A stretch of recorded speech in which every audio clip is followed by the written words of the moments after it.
Hi, Anil Nair here. Sagatu based problems, previous year question, original question. A class of 30 students appeared in a test. The average score of 12 students, 12 మంది students కి right సగటు score ఎంత అన్నాడు? 62 అన్నాడు. మొత్తం క్లాసులో ఎంతమంది ఉన్నారు? మొత్తం 30 మంది ఉన్నారు. అంటే మిగతా 18 మంది స్టూడెంట్స్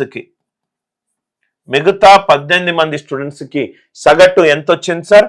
78 వచ్చింది. ఈ రెండింటిని కంబైన్ చేస్తే 30 స్టూడెంట్స్ కి సగటు ఎంత అన్నాడు. రెండు గ్రూపులు కంబైన్ చేసి ఫైనల్ గ్రూప్ యొక్క సగటు కనుక్కోవాలి అని అనేటప్పుడు ఒక పాయింట్ మీకు తెలిసి ఉండాలి. ఆ పాయింట్ ఏంటంటే గ్రూపులను ఏ నిష్పత్తిలో కలిపాము అనేది ఇంపార్టెంట్, ఏ వాల్యూలతోటి కలిపాము అనేది ఇంపార్టెంట్ కాదు. అంటే 6 2s are 12 and 6 3s are 18. మనకు ఫైనల్ సగటు కావాలి. సగటు ఎప్పుడూ కూడా లోయెస్ట్ వాల్యూ కంటే ఎక్కువ ఉంటుంది, హైయెస్ట్ వాల్యూ కంటే తక్కువ ఉంటుంది. అంటే 62 ప్లస్ 3, 3 ప్లస్ 2 5, 3/5 ఇంటూ 78 62, డిఫరెన్స్ ఎంత? 16.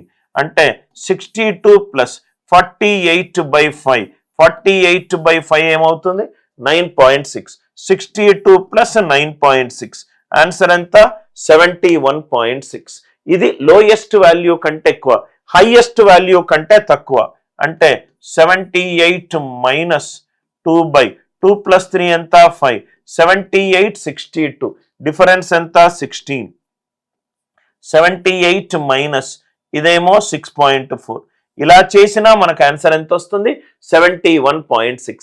కాన్సెప్ట్ అందరికీ అర్థమైంది కదా సార్? వెయిటెడ్ యావరేజ్ మీద ఎగ్జామ్లో చాలా ఖచ్చితంగా ఒక క్వశ్చన్ అడుగుతాడు. కాన్సెప్ట్ నచ్చినట్టు అయితే వీడియోని లైక్ చేయండి, ఛానల్ని షేర్ చేయండి మరియు సబ్స్క్రైబ్ చేసుకోండి.